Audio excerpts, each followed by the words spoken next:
Hey, how y'all doing? We're heading into week 3, and I just thought I would stop before I start showering you with PowerPoints. I thought I would just have a quick chat with you about what the point of this week is and the kinds of things that I think you need to be looking out for. Those of you who have already done the reading, you'll be feeling a bit battered and bruised at this stage. There's quite a lot of reading for this particular topic, and some of it is actually quite complex, and we're complex in a different way from the way that we're usually talking about when we're talking about reading law, because you're reading essentially about new technologies, algorithms, the way that technology is being used. And also, really, we are looking at very new and cutting edge technologies. So what I wanted to do is start by saying, take a deep breath. What we're talking about in this topic is the ways in which the law is changing, or the practice of law is changing as a consequence of technology. And the reading you've been given really focuses on the way that artificial intelligence is being used in criminal law, in litigation, in transaction management, and even in the way that we regulate things in RegTech.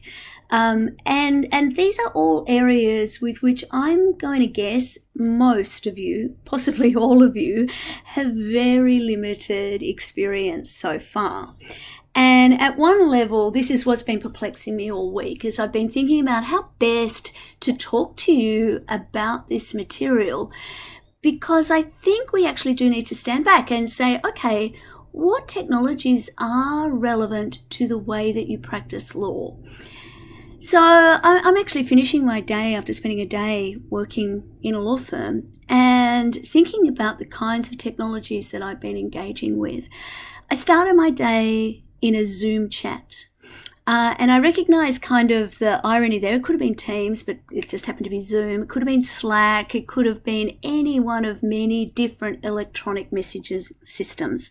I find now with both clients and with my colleagues, I'm regularly moving between all sorts of platforms, including WhatsApp and Messenger and even WeChat. When we talk about electronic messaging now, lawyers tend to think about email because lawyers spend a lot of their time in their email in and out boxes. But actually, we are dealing with all kinds of forms of electronic messaging. One of the really interesting things for me that has come out of the last few years with the pandemic is, whilst we've had legislation in place for a very long time that has recognized electronic transactions. So in fact, one of the first things that you would have learnt about in contract law is the Electronic Transactions Act and how electronic signatures can be used, or how transactions or contracts can be made using electronic means. But even though we've had that in place for a very long time, we didn't actually iron out the details really until the pandemic came along, because we were still using what we so charmingly refer to as wet ink signatures in most cases. In transactional practice, which is where my background is, we use these, we talk about exchanging contracts. And so often we will have exchange and completion. So exchange is literally the point in time at which the parties will swap signed agreements. Now, some of you might remember from thinking about contract law and thinking about equity that if a contract takes the form of a deed is effective when it is signed, sealed, and delivered.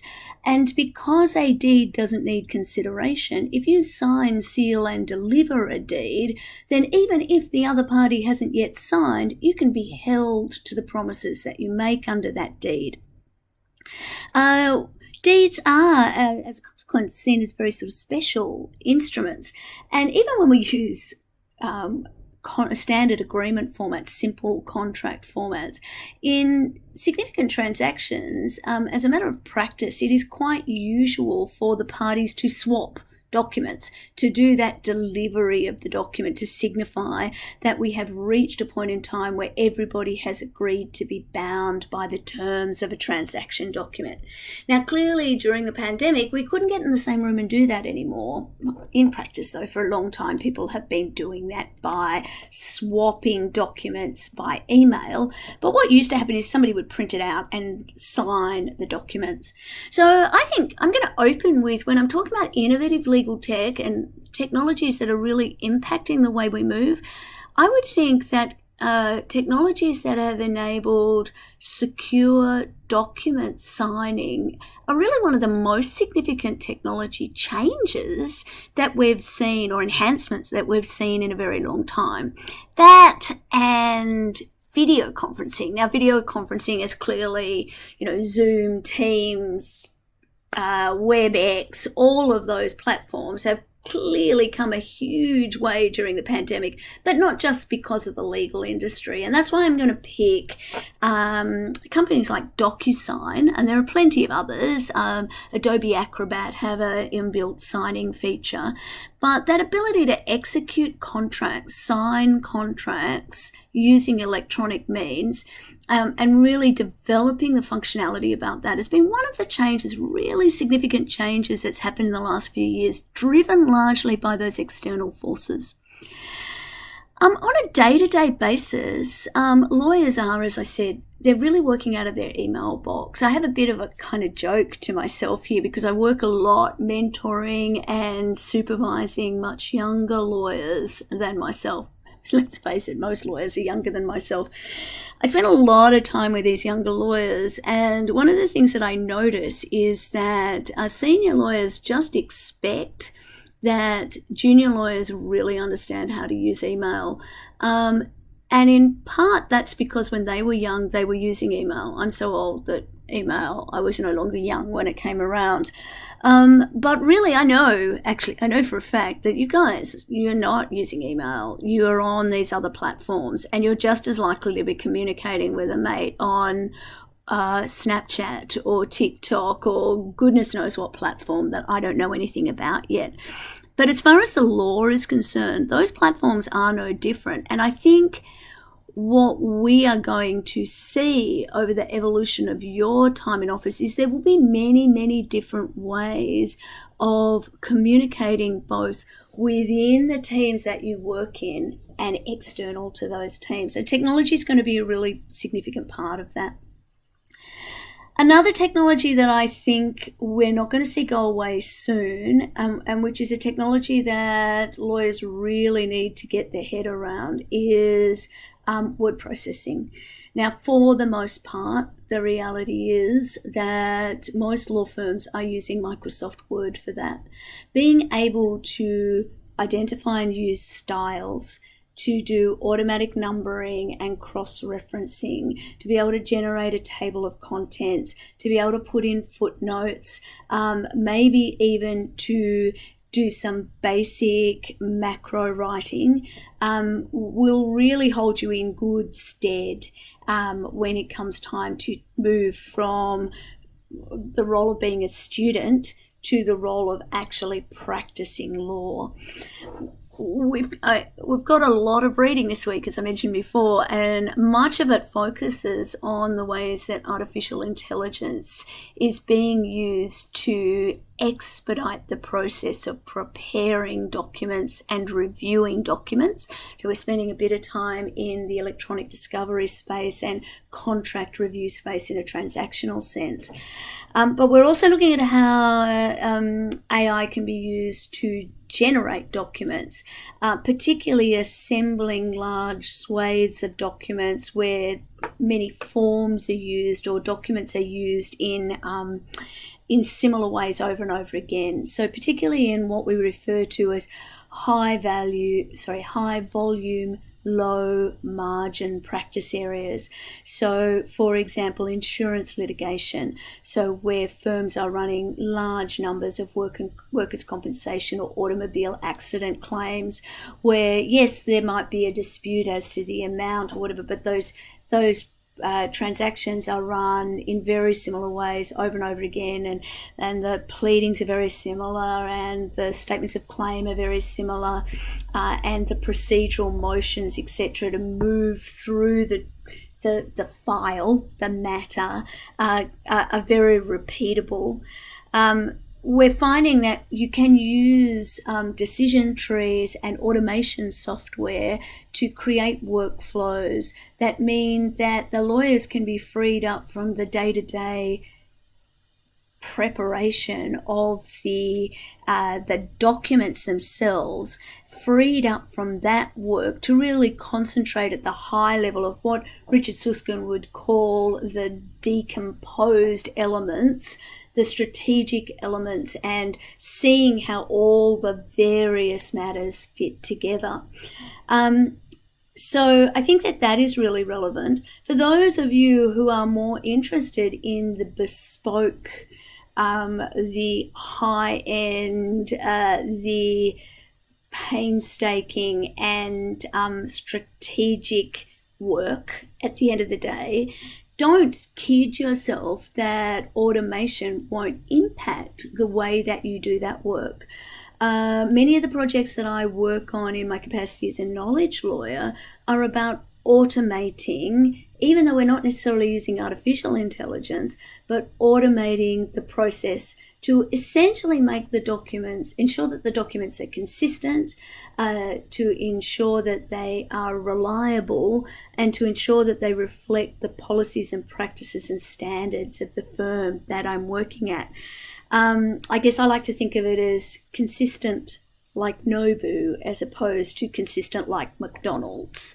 And so automation and the preparation and delivery of precedent and example and knowledge documents can really help with that consistency, help raise the standard without necessarily just taking the work away.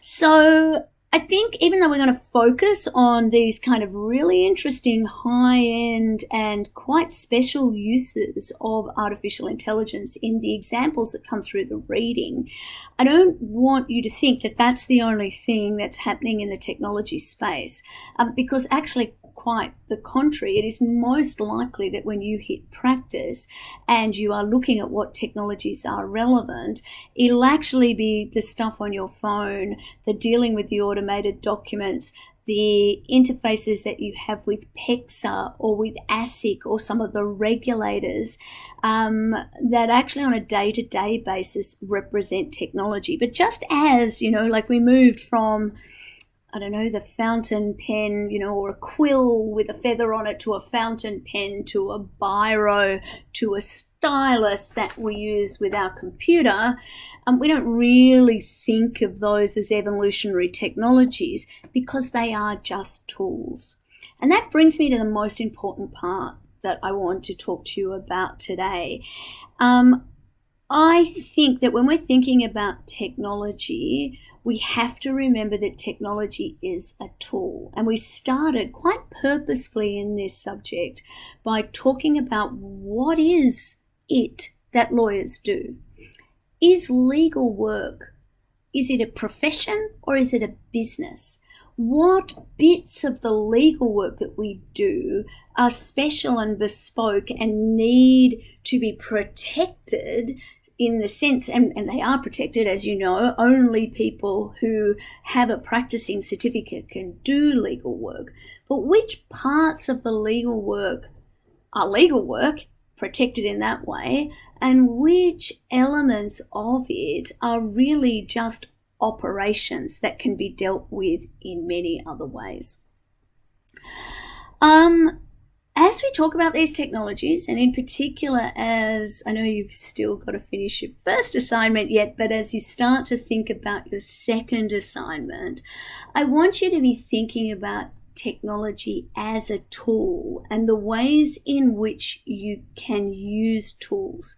Now, if the only tool you have is a hammer, everything looks like a nail. It's a very old saying. What if you only have access to word processing or an Excel spreadsheet or AI, you can be tending to deal with everything as if that is the most appropriate tool. Ultimately, my view is, and others may differ, is what lawyers do is solve their clients' problems, whether that's in terms of helping them affect transactions, or whether it's in terms of helping them solve their disputes, or whether it's in terms of translating policy into law, or many of the other ways that legal work results in solving problems. Before we worry too much about what technology we use, we need to be really clear on what problem it is that we are trying to solve. From the design thinking perspective, we call that, let's worry about designing the right thing, about solving the right problem, before we worry too much about getting the design, the look and the feel, or which technology it is that we use right. Let's understand what it is that the goals are. What does it mean to be an effective legal practitioner? Are we focused on reducing cost? Are we focused on better communicating outcomes? What does effective mean in the context that we're exploring? And I think as I go through some of these technologies in the forthcoming videos or podcasts, depending on how you're listening to them, really think about that. If you were a criminal lawyer, if you were a criminal prosecutor, if you were a mergers and acquisitions lawyer trying to give effect to transactions, what is it that you would need in order to deliver those things? What is it that your clients would need? Where does value come from?